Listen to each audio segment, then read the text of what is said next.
Right, listen, so this is the tutorial of how to survive in the hood. Now, this is going to be a first episode of mine. I'm just going to basically explain different ways of actual survival tips. So actually, if you enjoyed this video, make sure to subscribe, make sure to like or comment on actual any other tips that you might have, because these actual tips can save lives. So the first tip I would say is to always be aware of your surroundings. Being aware of your surroundings is important because especially in the hood or in neighborhoods that you haven't been to, just if someone's following you, or let's say that you've driven your car and you've gone around the corner 4 times and a car is still behind you, then they are following you. If you've taken 4 lefts or 4 rights by walking and the person is still behind you, or the car is still behind you, then they are definitely following you. Another tip I would say is always watch people's hands. You got to watch people's hands, watch how they talk. When they talk to you, do they have their hands in their pockets? Can you see their hands? Are they moving their hands around a lot, or asking you, hey, what's the time? Or hey, can you just check something? As soon as you go to look at your watch or go to look at your phone, it's getting stolen. 100% can guarantee that.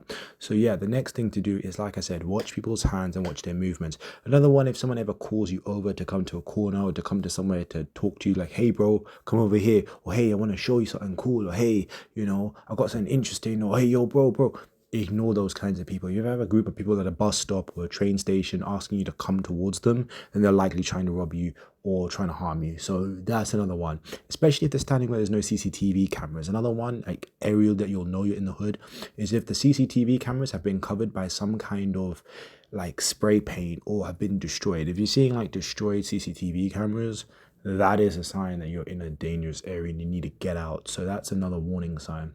Another sign I would say is to also listen to how people tell stories. If they tell you stories but they're not giving you names or actual details of the location of the story, then that's really suspicious as well.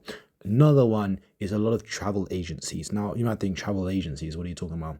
Travel agencies, if you're seeing a lot of travel agencies in an area or on a road, or you're seeing like a lot of barbershops on the same road or something like that, it's either money laundering or it's some kind of scammy business going on, a lot of illegal activities or illegal people working there. So that's another telltale sign, especially if you're seeing like a lot of nail bars, a lot of things that basically just require cash. So if you're seeing a lot of car washes, nail bars, barbershops, these kinds of businesses around the area, then that's likely going to be that you're in a sketchy area. Now, I grew up in East London myself. So I grew up in Hackney. I don't know if you know the show Top Boy. Top Boy is a show on Netflix which is set in Hackney. So the advice I'm giving you can actually save lives, because I've had friends that have been stabbed or been killed. So I would say another one to look out for is, like I said, the shops. If people just want cash, or you'll buy corner shops and you see that the corner shop's got some sort of bulletproof glass, or the corner shop's got like a cover by where you go to pay, that's another sign.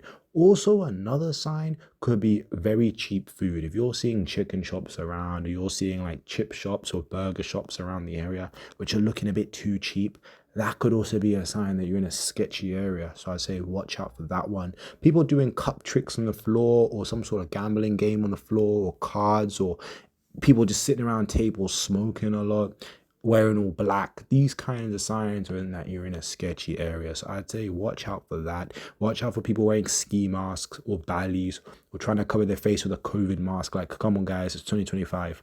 What are you wearing COVID masks for now? Like, nobody's doing that. So that's another one. Watch out for what they're wearing. If they're wearing ballys or ski masks or something to cover their face, or gloves to cover their hands, but it's like 20 degrees and it's hot, and you're like, why are you in a puffer jacket? Why are you in a big jacket? That could be a warning sign. So I'd say as well, watch for what they're wearing. Another one I would say is watch for police tape. If you're seeing police tape, or you're seeing people record music videos, that means you're in the hood. Trust me, I was in Germany.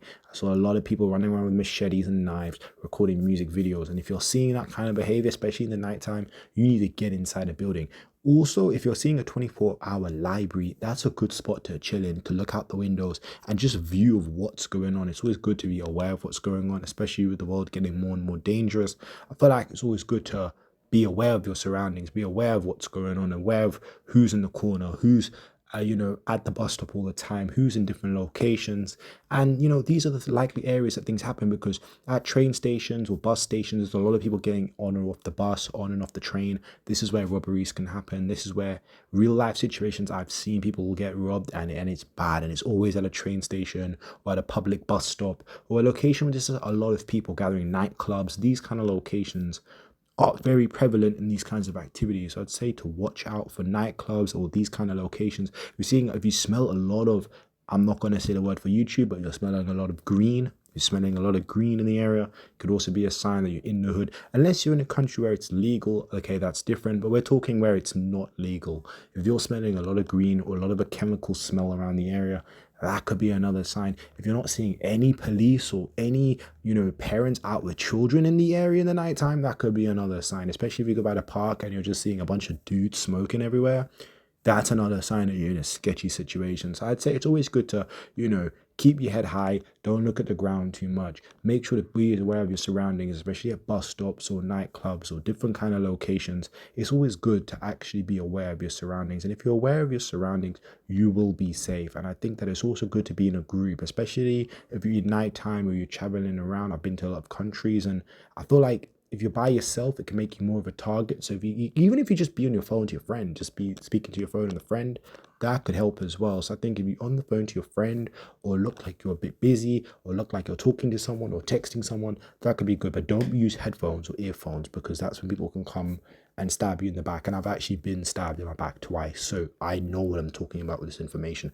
But anyways, listen, I really hope that you've enjoyed this information and that you take this video seriously. You could share it with a friend or put it in the comments, anything else you want me to talk about. Yeah, but these are just my basic hood survival tips. Like I said, to repeat, make sure to look for hand signals, make sure to look for who's around the area, what the people are wearing in the area, not to wear a lot of jewelry if you're going into certain areas, especially if you're going outside of a city. Like, I've been to Turkey, and I've been to like the village areas of Turkey or the village areas of other countries I've been to, and I feel like those are the areas where they will know you're foreign just by the way you dress, or if you talk your own language and you're talking a different language, the language of the people, they can tell, and that makes you a target. So I'd say, just be a bit smart. Don't be on your iPhone taking pictures of every single landmark. Don't be there flashing money or wearing designer clothes. Sometimes they keep it plain and keep it moving, keep it simple. And a lot of my friends have been to prison, have also given me that advice. So I think that it's good to always, be a plain Jane. Sometimes being a plain Jane is better than trying to show off and do all this, because that's what can make you a target. But anyways, this is KPX007. This is Rio. Anyways, my name's Chris as well. But yeah, hope you enjoyed the video.